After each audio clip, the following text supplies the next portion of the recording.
Picture this. It is a cold Halloween night. You had just gone trick-or-treating with your friends and thought, what better way than to end the night than on a visit to the local arcade? So you and your friends, adorned in your year-appropriate Halloween costumes, make the long trek in the dark to sweet electronic paradise. Upon entering the dark, damp, neon-lit dungeon, the shag, soda-drenched carpet's pattern dances across the floor like you are walking across the stars themselves as each screen entrances you, beckoning you to give it attention. Prowling through the selections, one seems to catch your eye. A light gun shooter like any other. With its funhouse designs adorning the cabinet, the bright screen illuminates the dimly lit room with the images of evil. Carnevil.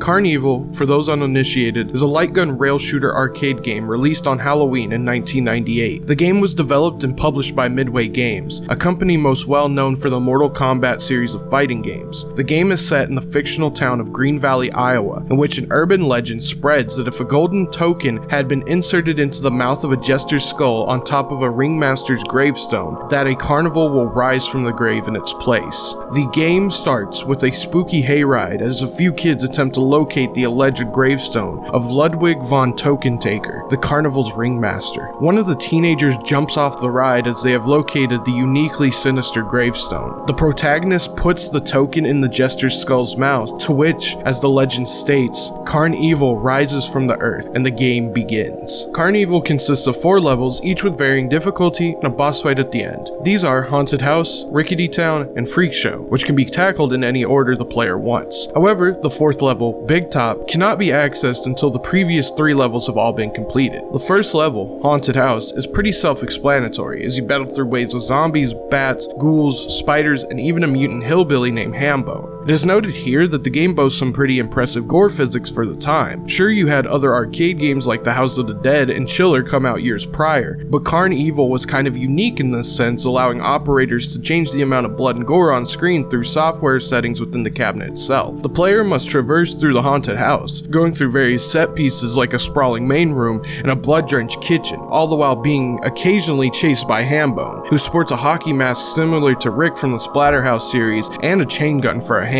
After going through the house and falling into the graveyard outside, you are set to face the final boss, Evil Marie, a vengeful, axe-wielding spirit who teleports around the arena and throws axes and casts magic at you. A rather interesting aspect of this boss is that it might have been one of the first instances of 3D jiggle physics used in a game, so take that information and do what you want with it. The next level is Rickety Town, which is Christmas themed at least at the beginning. This time you are on a literal rail as a roller coaster takes you to an amusement park of sorts. Some of my favorite aspects here are the evil dinosaur mascots and zombie mechanics. Their dead, empty smile is off-putting and I love the designs of them. The final boss here is Krampus, the evil demon of Central European folklore that punishes children who misbehave. This could honestly be the first appearance of Krampus in a video game, as the only other appearances I could think of would be 2011's The Binding of Isaac and 2013's Don't Starve. The next is Freak Show, which features probably the most unique enemy types of the entire game. Conjoined twins, human fly hybrids, and weirdly disturbing maggot babies that look like something out of the original Quake. There are also literal spider monkeys, which I really enjoy.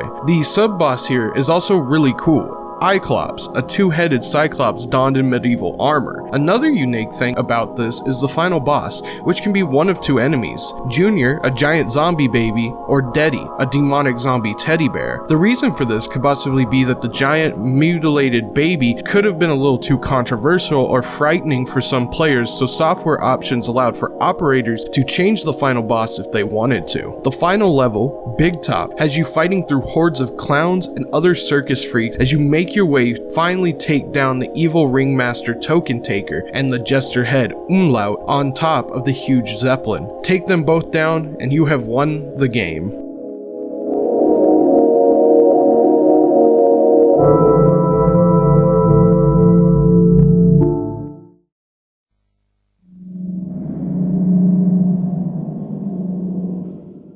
For such a uniquely horrific yet fascinating game, it does make sense that it holds some fun and equally spooky trivia and secrets. For starters, there are quite a lot of unused graphics and placeholders that do not appear in the final game. These include a few promotional graphics and even screens from a sneak preview version of the game that was supposedly released in certain areas. There are also a few developer photos found within the game files, one with just the developers and one with more of the in-game characters added in. There are also this collage of the developers' heads from the original photos. Aside from this, there are quite a few placeholder graphics for most of the levels in the game. Most of these placeholders are very simple and nothing really to write home about. But one peculiar placeholder graphic is for the Rickety Town level, in which the earliest graphic found is an image of Sailor Jupiter from the popular anime series Sailor Moon, with the apparent original name for the level titled Mr. Rickety. It is unknown why the Sailor Jupiter image was used, but that is not the strangest graphic found in the game's files. Deep within the game's files, this image of real-life serial killer Jeffrey Dahmer holding a bloody bag with the severed head of Neil Nicastro, the executive producer of the game and then CEO of Midway Games at the time. The graphic can be found several times in many different sizes and was most likely just used for padding. Still, it's an off-putting and creepy graphic to be found in the game nonetheless.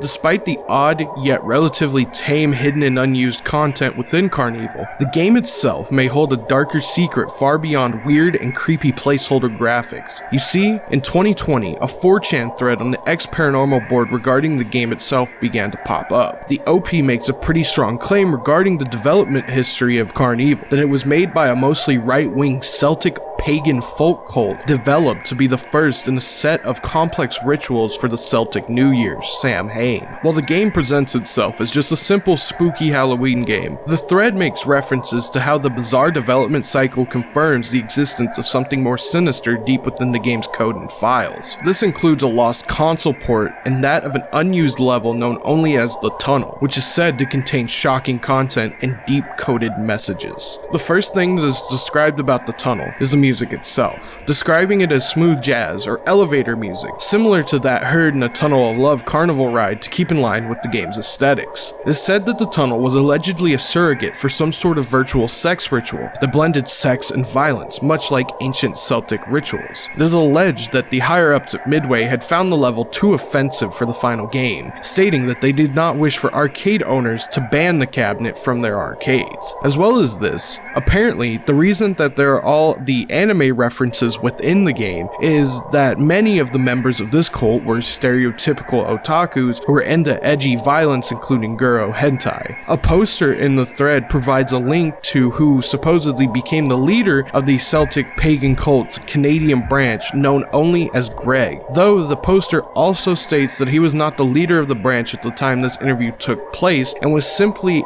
more akin to a typical otaku / neat basement dweller. Moving on to more details regarding the Lost Tunnel level, it was alleged to have contained several shocking images and hidden messages that many of the cult members would catch on to, but would only be meaningless shock to regular or casual players. These included footage from films such as The Wicker Man, Cannibal Holocaust, Legend of the Overfiend, and more. Other aspects include footage from the Bud Dwyer tape in a GIF format, as well as images and footage of nudity and animal or human sacrifices. Another poster mentions in the thread that he had actually knew someone who worked on the dev team at Midway, stating that, "Close friend of mine worked at Midway on the dev team back then. We actually were both roommates in Iowa at the time, and he had 2 places of residence. An apartment near Chicago he rented in his name, and the ranch in Iowa that the group owned that I lived on. Midway Games had their main HQ in Chicago, and they had several smaller offices in Illinois and Iowa for their arcade division." I know that sounds like one of those "my dad works at Nintendo" excuses, but it is true. I've met a lot of strange and varied people in the old pagan community. As you drift further away from the Wicca and New Age garbage, a lot of people overlap or keep in touch with one another more closely. Like I said,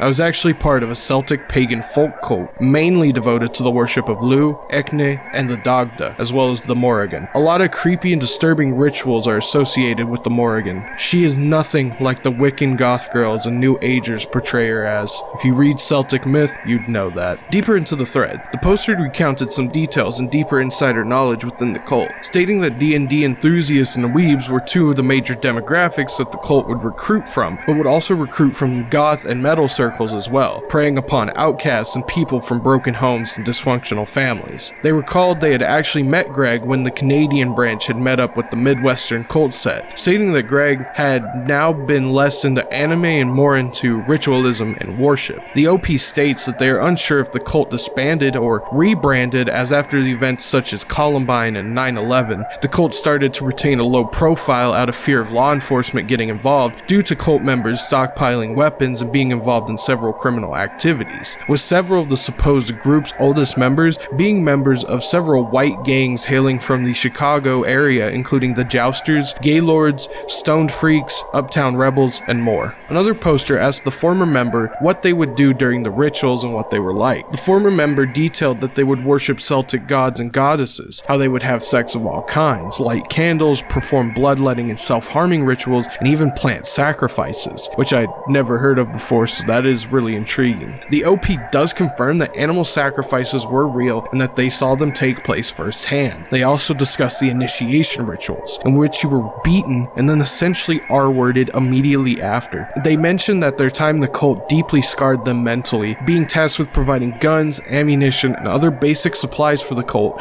all while having to take part in self-harm, drug abuse, and a heavy amount of sex with both men and women. Something that they later state they deeply regret and are surprised that they didn't catch HIV or any other awful disease due to the copious amounts of shit they were subjected to. Moving on, the former member mentions other aspects of the cult's greater purpose and goal, how they tried to infiltrate the video game industry, and how Christians during the 80s, 90s, and 2000s would always rant on about how certain types of music, Dungeons and Dragons, and even video games were used as satanic recruitment tools. While the cult apparently believed it was all bullshit, they did believe that violent media could be used as propaganda, as a means to condition or control people to be more violent when exposed to certain stimuli or specific mental and physical conditioning regimens. The former member details how the cult would watch and consume as much violent media as possible that wasn't tied to work or worship. How everything they watched either had an R, NC, 17, or X rating and all kinds of depraved adult animation, with the hopes of reconfiguring themselves in order to become some sort of warriors of God. Members of the cult would also take part in live-action role-playing and extensive campaigns of D&D and Vampire the Masquerade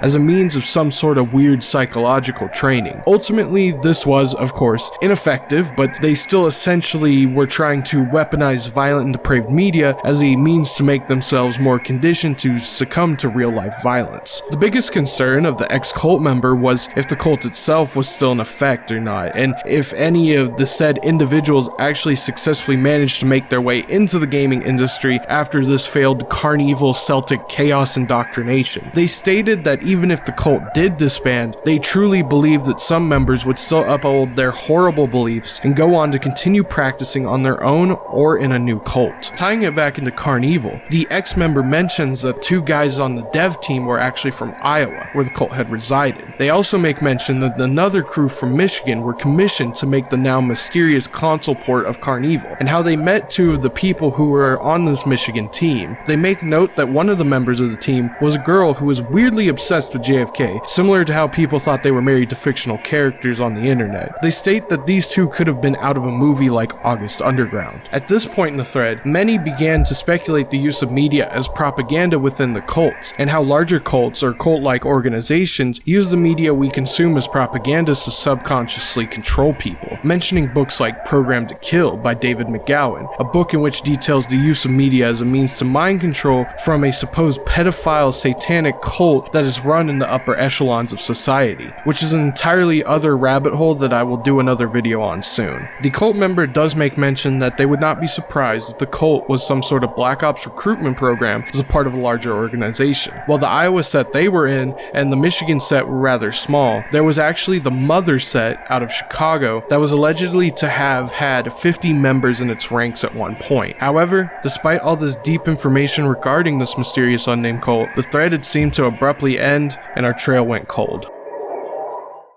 While we all want to believe that there really is a cult tied to this rather lesser known horror arcade game from the late 90s, it is safe to say that this may just be a modern creepypasta and is way too over the top to be real. Nonetheless, it is a fascinating and albeit creatively written work of fiction, taking the basis of the bizarre real-world arcade game and its strange premise and development history in order to propagate and convey this tale of dangerous and militant pagan cults. That being said, I hope you all enjoyed the video I brought to you tonight, and there will be more like this in the future. This has been Yoshimi, and have a good night.